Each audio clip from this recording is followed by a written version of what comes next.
rightful winner of today's Lifetime Achievement Award, somebody more deserving than anybody else I know in this industry, Shri Goyal, Madam Anjali Singh, all the other distinguished participants in today's program. I know many of you from several interactions, but a lot more through the video conferences. I'm delighted to see all of you in person today. I just hope we are not assuming we've gone over the cusp of COVID too fast, keeping fingers crossed that this is it, and we don't ever have to once again see the dark days that the 2 years of COVID we have all experienced. But truly, I think the country is in a mood to get back into action, to get back into serious work, get back to creating value, creating wealth, creating jobs, helping the economy grow, giving prosperity to 1 billion plus people. And I think we are all raring to go.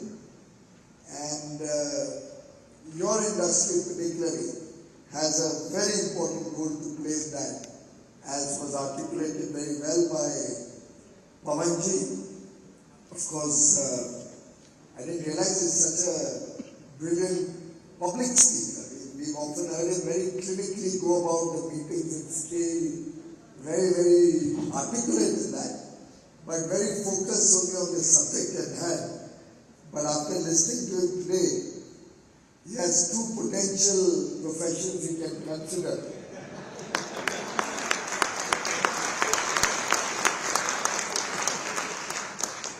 Maybe it may not be politics. If from the know I feel you're probably thinking that you're not looking at joining me in public life, so I'll argue with you separately on a personal conversation on that.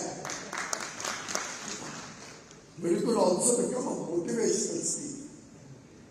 And there's a lot of demand for that in the world today. But truly, you always motivated all of us, whether in government or in industry. And what we all like, and I'm sure all the friends here will agree with me, when I say what we really like about you is your plain speak. You don't mince words. You're happy to call a spade. You're happy to tell us where any of us is going wrong. And I do hope you will continue to do that in the years ahead of you. You have a long way to go. Forget retirement speech. I think this was more like a reincarnation speech. And I don't know if most of you are aware or know, he is very kindly consented to work very closely in the government, not with the government, in the government. And we have huge expectations from Dr. Goyal for the role that he's going to play in our space program as we go forward. So we are very excited about the new journey that he's embarked upon. I'm sure you're equally excited because you always like challenges. You always enjoy something new. And this is an area that was really out of bounds for all of us. Who would ever imagined that India will open up its space sector for private sector participation? And he has his job cut out. He has a lot of work to do.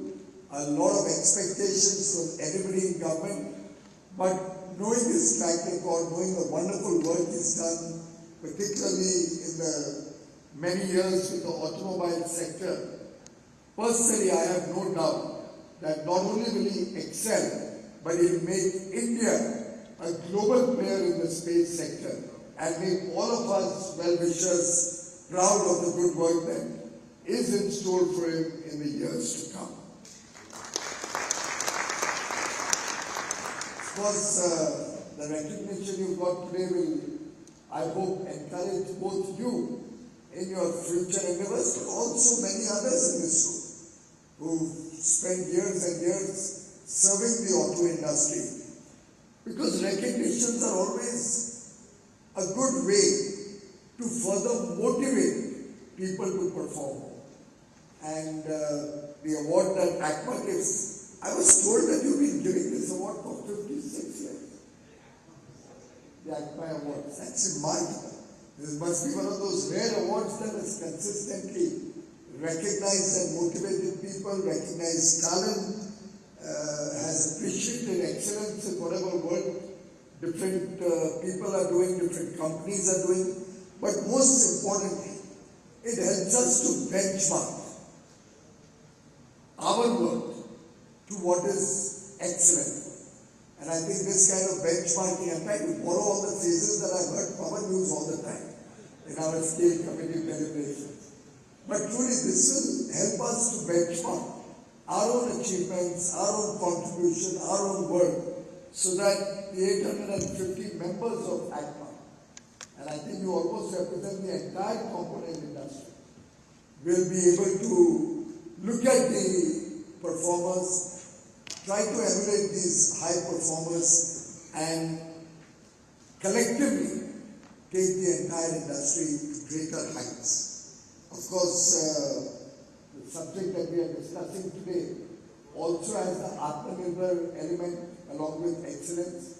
We are looking at wonderfully relevant subjects. Technology is relevant, the digitalization is relevant, and undoubtedly, we all recognize that we cannot live in this planet for long if we are not going to respect and recognize the importance of sustainability. I'm delighted that the auto industry as a whole is seized of this not only as a challenge, but more as an opportunity. And sustainability actually provides us an opportunity to be a first mover, to get some kind of a first mover advantage, particularly when the market is big. And I would believe that many of you will be looking at what opportunities this has thrown up. Doctor, you mentioned about the traditional players not yet adopting electric vehicles. I'm frankly not very worried about it. कई बार मजबूरी में आदमी evolve करता है और मैं समझता हूँ कि अगर इतिहास को देखें तो इतिहास के पन्नों में भी बड़ी बड़ी कंपनियां खत्म हो गई, बड़े बड़े लोग खत्म हो गए जिन्होंने अपने आप को भविष्य के साथ नहीं जोड़ा, जिन्होंने अपने आप को कंटेम्पररी नहीं बनाया. And those who are not adopting this, those who keep arguing against this, and I had this argument with many of your CM members, literally on VC, I was always worried at the end of the VC कि अब इसकी recording में निकलेगी और मेरी आलोचना होगी.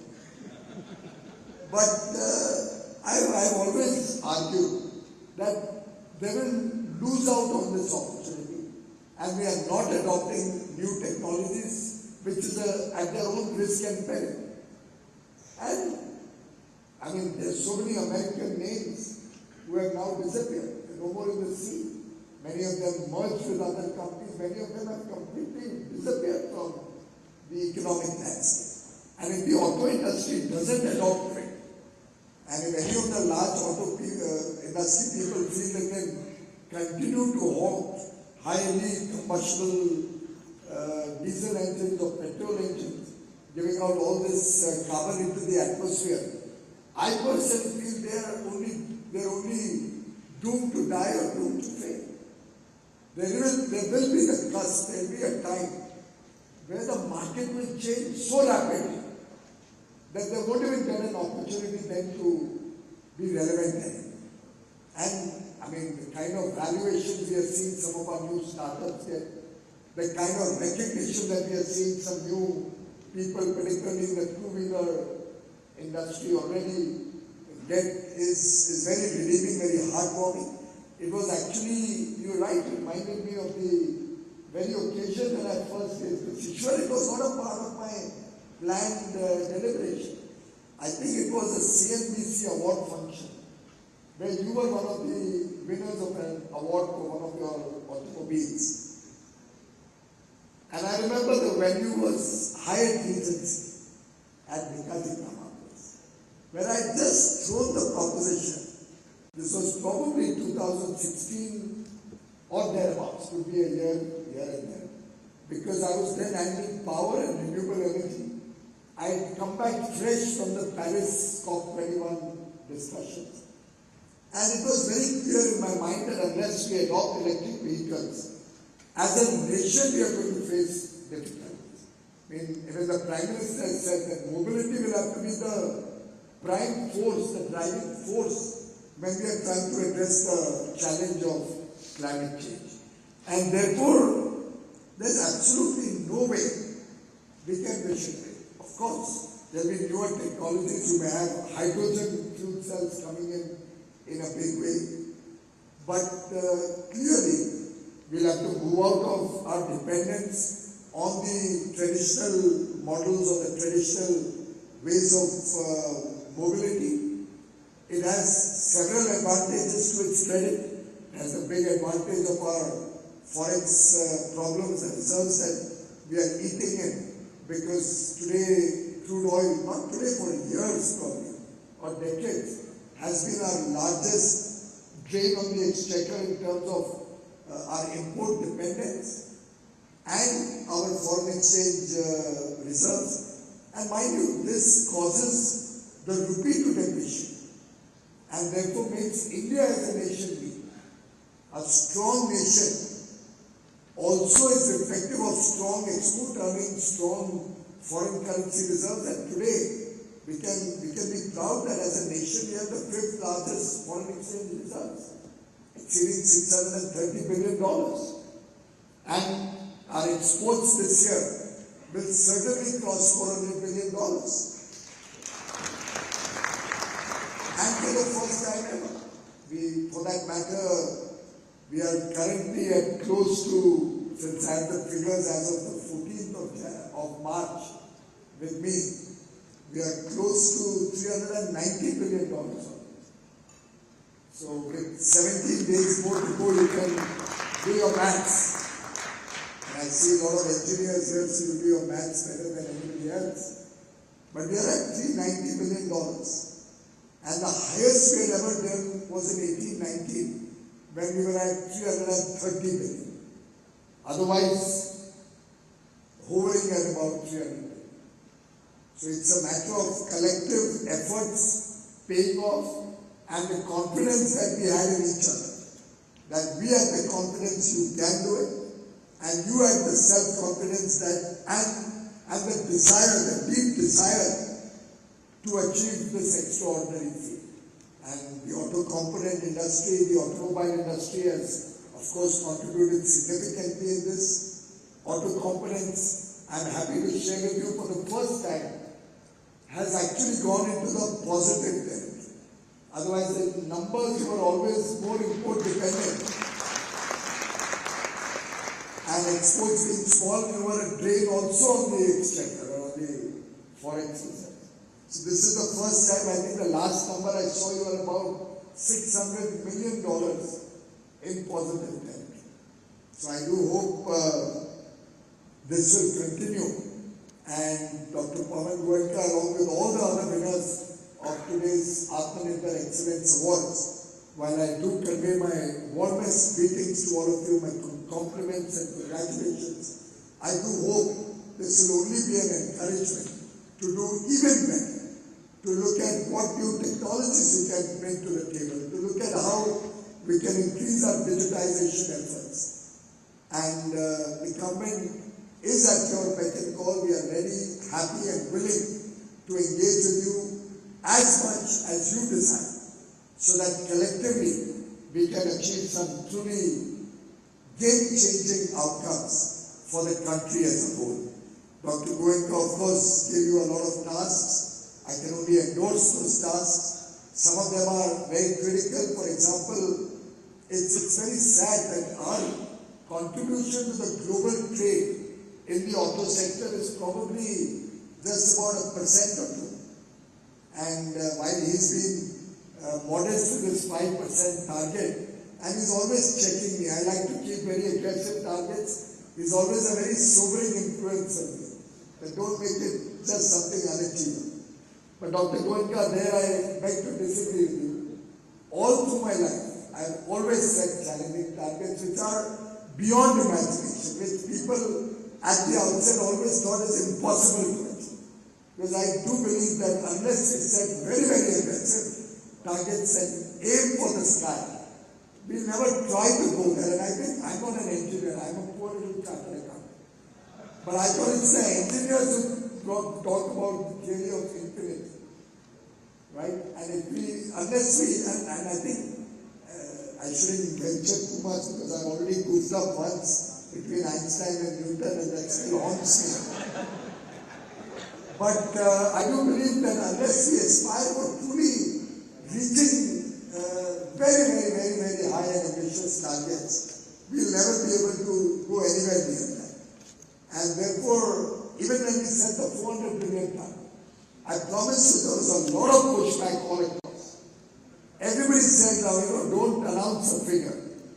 Don't give something which sounds really impossible to achieve. And we were in the midst of COVID. Last year it had fallen to $290 billion of exports. Every sane advice that I got was not to set a $400 billion export target. But I'm delighted that with the collective effort of all our different sectors, we'll not only cross 400, we'll really exceed it quite well.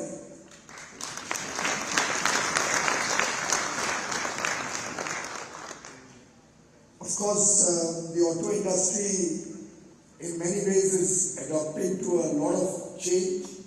You've adopted the post-COVID world very well. You are conscious of the 5 challenges that we all face, and which I think each one of you in your personal life, in your professional life, in your business life must have in some way or the other had to grapple with.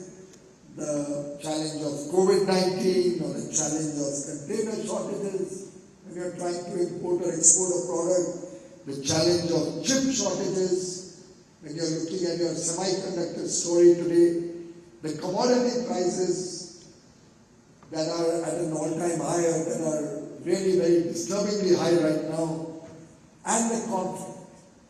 So very often we in government are talking of the 3 C's that hold back decision making. I think you had to face 5 C's as challenges during the last year or 2.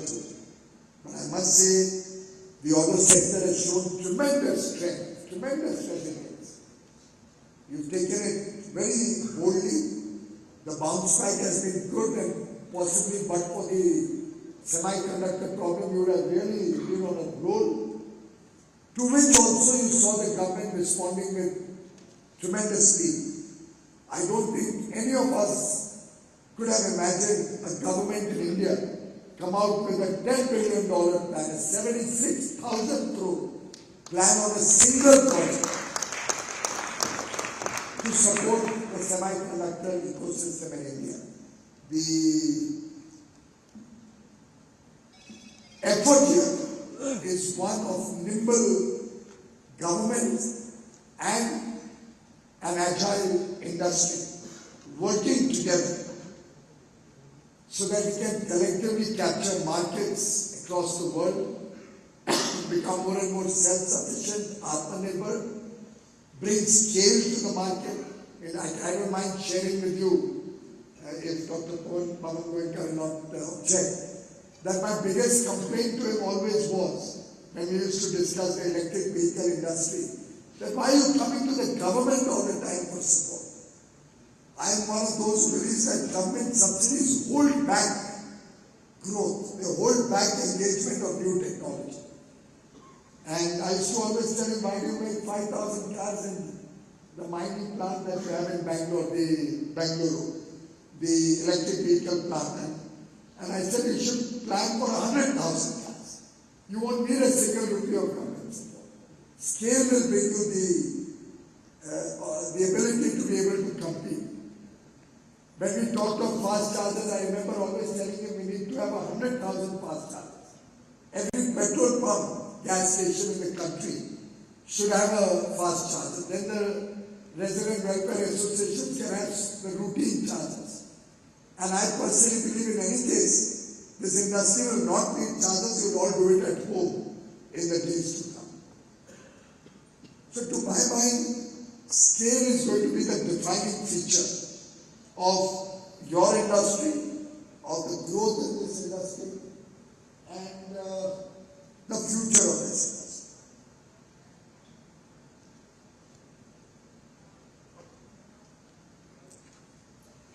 I also have a little bit of a complaint here. When we study different companies' performance, and I've been doing that for the various auto industry players, I'm extremely disturbed to see some companies, and I will not name them here, but समझने वालों को इशारा ही काफी है, और उन companies के भी इंडियन लोग यहाँ बैठे हैं, कुछ तो समझा नहीं कहते हैं मालिकों को या अपने boss. But I'm really disturbed at some companies who continue to be dependent on imports, even for products where India has the ability to provide them good quality goods.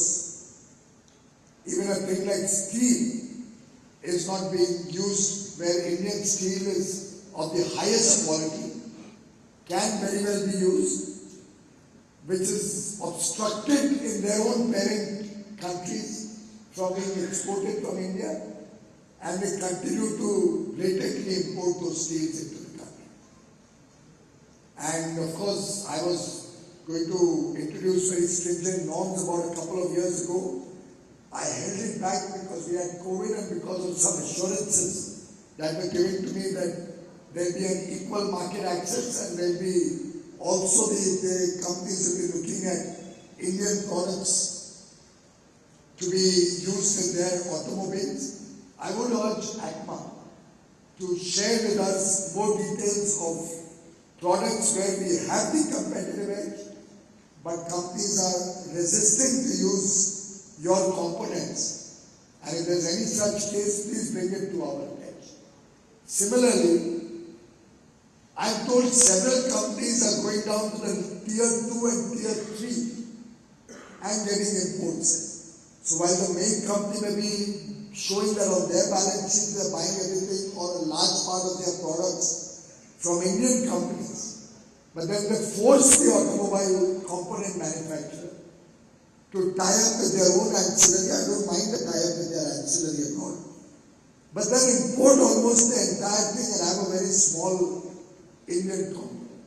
So I'm really looking for information not only of the parent company, but also going down to the tier 1, tier 2 suppliers to understand what is really the ecosystem that companies, both Indian or foreign, same rule applies to everybody, are engaged in. Not that we are stopping exports or imports, but we would like to know and we'd like to understand what is happening. For example, a company initially was supplying to their international markets from India and therefore showing that they are able to balance their requirements for imports. But then gradually they continue to import, but have stopped exporting the volumes that they were on one pretext or the other. So I think this is something which the industry will have to be concerned about, the industry will have to be conscious about. Of course, there's one more concern that has been flagged off with me. That's of course not related to your industry, it's related to more to CM. But if any of the auto component manufacturers is being pressurized by your parent company or by the company to whom you supply, the auto company, to sell out your shareholding or to sell out cheap your own ownership in your companies to the technology partner or to the ancillary of the main auto company. I am saying this openly because I have been told by some of you that this is happening in your industry. And Sanjay, if that is so, I'm happy to get that information from ACMA. Please talk to your industry members. Please give them confidence to share that detail with us, because I think it's extremely unfortunate if any of our Indian promoters who have put in their sweat and blood to develop ancillary suppliers for the auto companies are edged out or forced out of their contribution or their partnership through well, let's say a little bit of strong arm tactics. So I am told that this is prevailing in this industry, and we would like to know if there are any such instances from the auto industry side.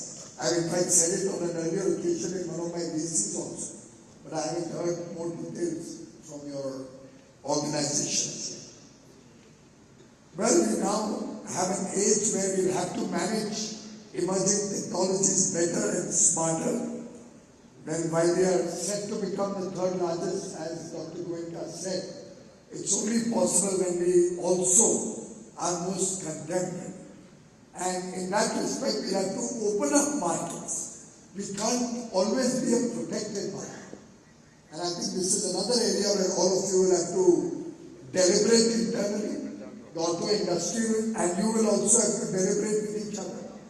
And CM, of which you are equally a stakeholder, Dr. Goyal, will also reflect on this. The government has provided you significant protection for, I think now, almost 3 decades. You have created world-class products. India is an auto sector which has engaged with the best in the world. You have, I think, adopted BS6 very seamlessly and faster than many developed economies. You have, in every respect, a very robust ecosystem in India. You have the most modern technologies that you are using in your industry. And therefore, I think it's time we should be willing to open up our markets as well as look at greater penetration of global markets in the auto sector. And therefore, I'm venturing to suggest that we have to look at much more ambitious targets, both as auto components and as automobiles. When we are looking at global engagement, global trade, we are now entering the Amrit Kal, as Prime Minister Modi has very appropriately put the next 25 years.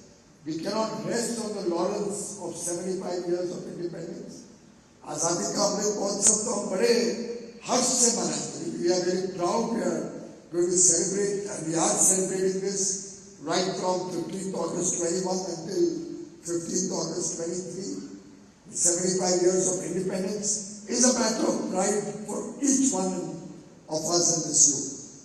But the greater challenge before us, the greater responsibility that each one of us has on our shoulders is that in the next 25 years, the Amrit Kal, as Prime Minister has coined it, is critical to make the country a prosperous nation, a developed nation, a nation where 1.3 billion people, 130 crore plus people, have a better quality of life, higher incomes, they are stakeholders in the country's progress and development. And I'm sure each one of us is equally conscious of that large segment of people who are marginalized, who are still not yet into the mainstream like each one of us in our room is. And equally concerned that this development journey reaches their homes, their children, and gives them an equal opportunity to be in this room in the next few years. And I often used to use a phrase, Dr. Goyal, Sanjay, many times, that we are in some sense a privileged set of people. Maybe one of us or our parents or our grandparents sometime in the past must have boarded a train which brought us to this destination where we are today. Somebody must have boarded a train from Rajasthan or from Punjab or from Maharashtra or from Tamil Nadu or even from the northeastern states. Maybe coming to Delhi or Mumbai or Lucknow, into one of the cities, saw the world, saw what was happening with the world, got opportunities of better education, got a chance to work in government, got a chance to work in one of the top corporates, and excel in life and reach where each one of us is. But we still have millions who have not yet boarded that train, who have not yet got an opportunity which some of us or our parents gave us. And I think it's a collective responsibility of all of us to care for that section of society, to make them feel wanted, to absorb them in our ecosystems, give them the respect and the opportunity that they also deserve. And therefore, it becomes all the more important that while we look at serving the large Indian market, we also look at expanding our horizons to global markets, because that's where the accretion to jobs, that's where economies of scale will come in from. And in that, we are trying in a humble way from government to handhold, support your industry, to open the doors for greater engagement with other countries through a series of negotiations on free trade agreements that are going on. We are looking at greater support to the e-mobility sector so that we don't lose out on that revolution. I remember Dr. Goyal in the State Committee on many times discussing that if we don't create the right ecosystem in India, if we don't develop the components and the battery in India from day one, if we allow imports to prevail, we'll permanently become an assembly shop.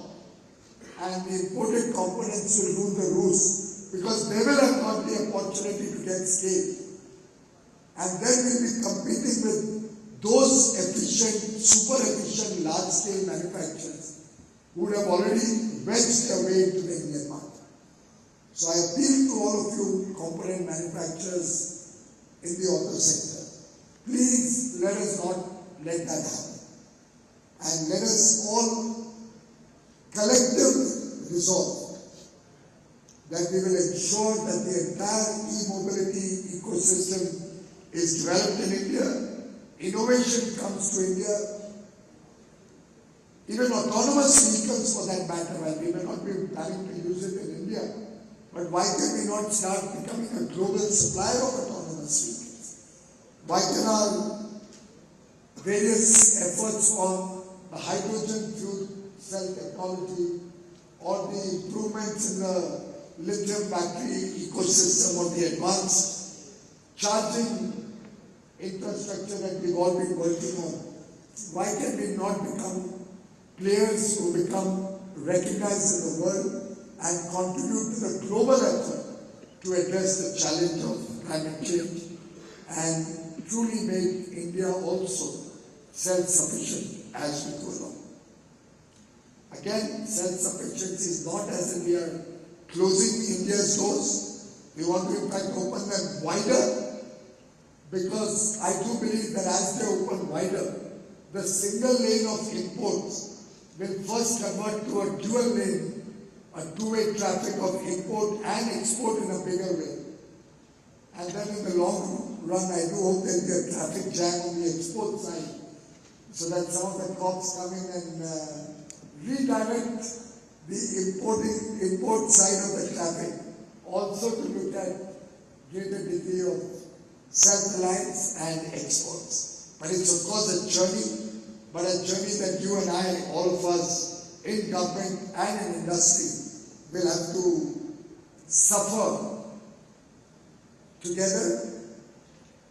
But I do hope that this little pain that this journey initially involves will result in a significant gain in the long run. Initially you may hesitate, you may feel, oh my God, if we allow cars to come in from abroad, we'll be in trouble. It's not so.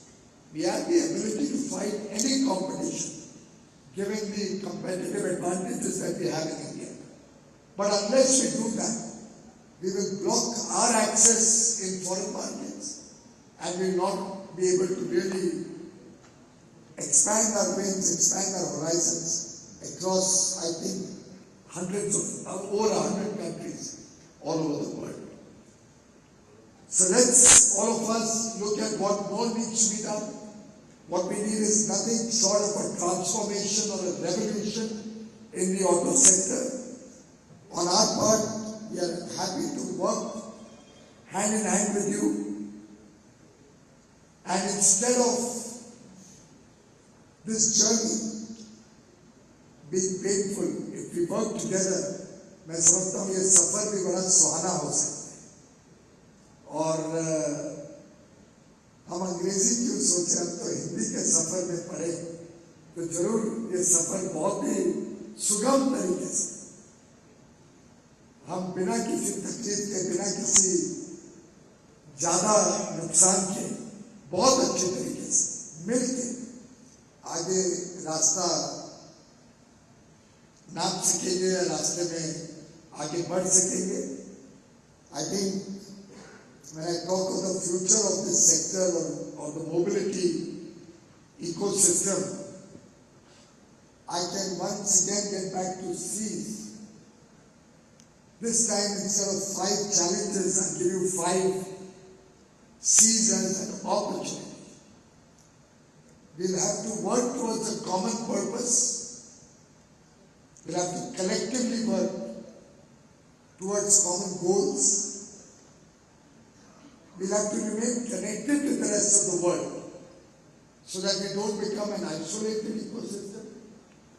And therefore, along with the common objective, being connected with the world is equally important.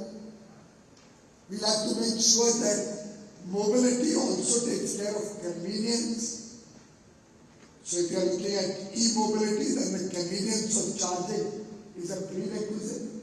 When we are looking at passenger travel, it will have to be convenient. When we are looking at goods travel, we'll have to ensure that it is the right and convenient way to transport goods. So in every respect, convenience will define our success going forward. Congestion free, so that I don't have to take, it took me about 55 minutes, a little less than an hour. But we can look at a congestion free future, which means shared mobility will play an increasingly important role. Congestion free is also important from the climate perspective. And therefore, a clean future, a climate conscious future is another C that we all have to recognize. In terms of technology, we'll have to look at cutting edge technology. We cannot be second best. We'll have to be the best in the world. And all of this can only happen when, forget the battery, but when we all are charged.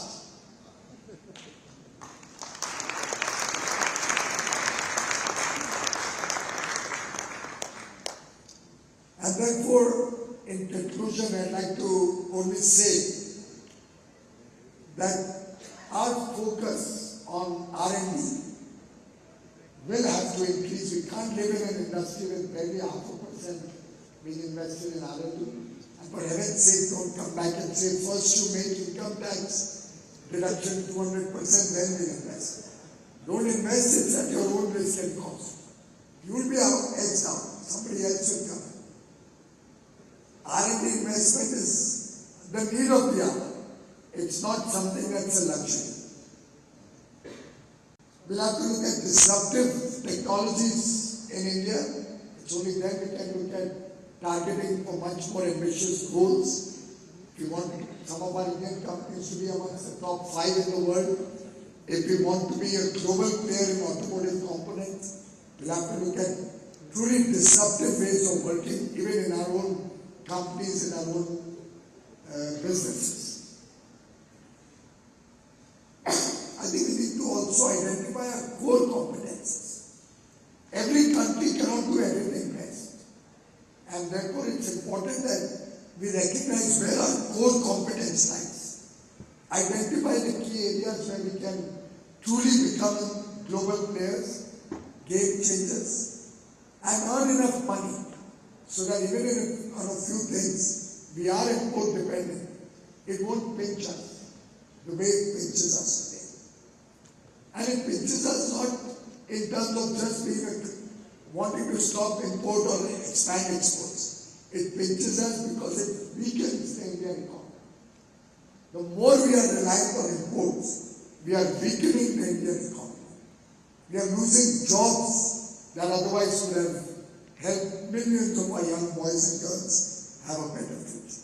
And that's the pledge, nothing else. And of course, something which Dr. Goyal has done extremely well in Mahindra's is the focus on design. I think the world today gives a huge value. Normally I would have said design and packaging, but in your case probably the packaging would be more like advertising and marketing. But clearly, design is an important area. And for those of you who don't focus on design, whether in the auto industry or even in the component industry, since he's a friend, I can take a punt on Mr. Chen. If he was not investing enough on designing better and better electric, the headlights and stuff like that, he wouldn't have been where he is today. Right? So he and all of us in this room and all your 850 members will have to be contemporary in the offerings that you are providing. And I can only say with my own experience, and don't worry, I won't repeat the LED story here, but if any of you doesn't know the LED story, how India has become a world leader in the electric LED lighting ecosystem. The world today talks about India.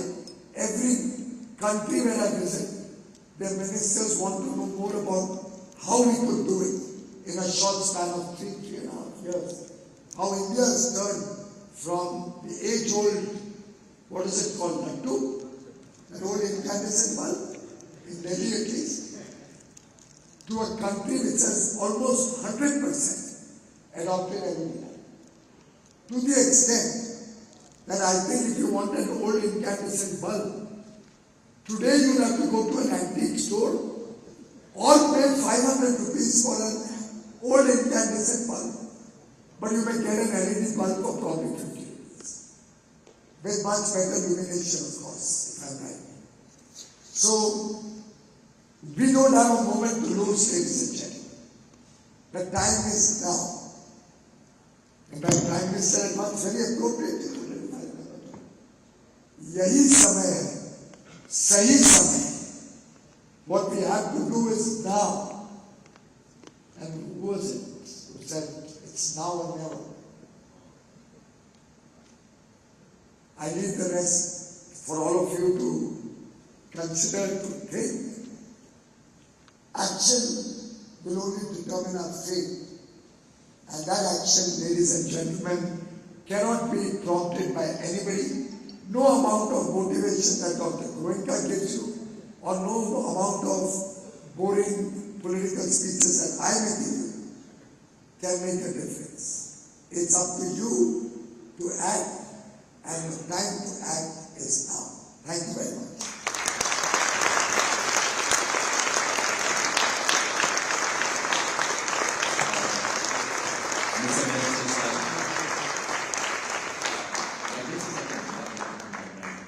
Mr. Minister, sir, thank you for that very charged up speech. Honestly, this is really exhilarating. I must confess that I really go to your meeting with a lot of deference because you always do a lot of homework. And this end there, the next meeting you judiciously review. So I'm very scared of your meeting. But I also love the affection because like an elder brother, you're nudging all of us to excel. So sir, we really enjoy this relationship. Thank you very much. And on this note, I will request our president to give you a token of our appreciation. Can we have that memento, please?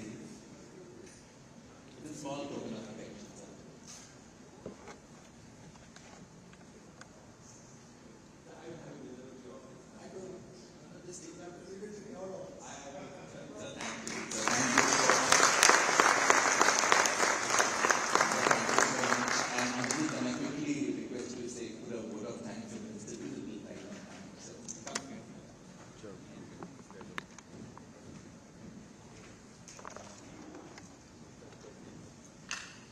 Good evening, ladies and gentlemen, Honorable Minister, all my dear colleagues and friends, ladies and gentlemen, Dr. Goenka, Sanjay and Vinny. Very good evening to you all. I know it's been a long day, so I shall keep it short, but it is indeed a real honor for me. And I think especially for me, many of you here know the very close and dear relationship that my father, as you mentioned, and I have with you. And for us, it's for me, for my group, and for my family, a real honor here to be here today, as you have been honored by our association. Here today, firstly, on behalf of ACMA, I'd like to express my profound gratitude to our Minister, the Honorable Mr. Goyal for joining us here today and giving us what I can only say is an extremely charged up speech. We're all exhilarated, but we can see that we have to sprint and we have to have stamina because there is a lot to do ahead. But we are ready for the task, and I think together as a community we've stood strong in the last 2 years and we will continue to do so. Your passion to build a strong and self-reliant Indian industry is truly admirable, and we in the auto industry are indeed very grateful for your unstinted support, and especially on the PLI scheme that we all have embraced wholeheartedly. The recent free trade agreement with the UAE and also some of the other trade agreements which are under negotiation with Australia, UK and the European Union are indeed very beneficial to the auto component industry as well. On behalf of all of us, we'd like to just say we are totally committed to Make in India for the world, and we will do as today has been charted out to really achieve higher and higher heights and not to look just a little bit beyond, but really stretch ourselves. As Dr. Goenka, you have taught us to do, to always have a stretch target. Dr. Goenka, now for me to really be able to turn to you, it has been such an honor for each one of us here to have worked with you, to have spent few moments with you, and indeed to have always had your guidance. So here today, while we honor you with a Lifetime Achievement Award, I feel, I must say, too junior to even give a vote of thanks, but really honored to be here. Your dedication and your, I would say, shining light for us all is something that we thank. And I come from a company where we uphold partnership. And your relationship with all the suppliers truly embodies partnership. And for that, I thank you and ask for a big round of applause.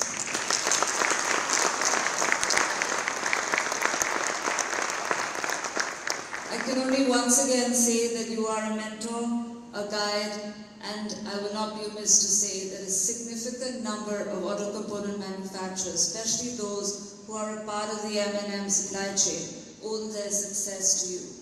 For your hand-holding, your nudging, and for your stretch targets and boundaries, we thank you. You outlined today the partnership between the OEMs and the suppliers and how important it's going to be for our journey on EV. Our necessary export focus, our requirement to localize, and above all, to be quality focused. We will keep those words with us as we go forward. Our heartfelt gratitude to you, and we wish you many more accolades and many more sessions with us at ACMA.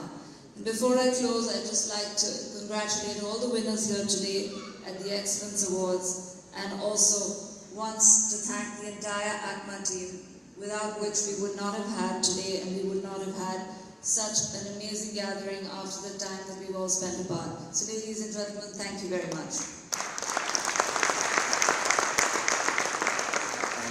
Thank you very much. Mr. Minister, sir, I have a little request of you. I need just 2 minutes at a time.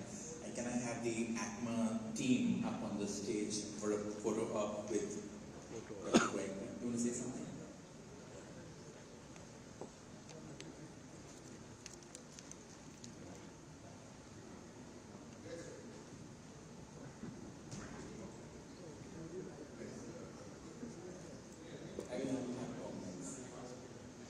Oh, you want the minister to do?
बंद कर सकते हैं यहाँ से ये हाँ speech खत्म हो गई ना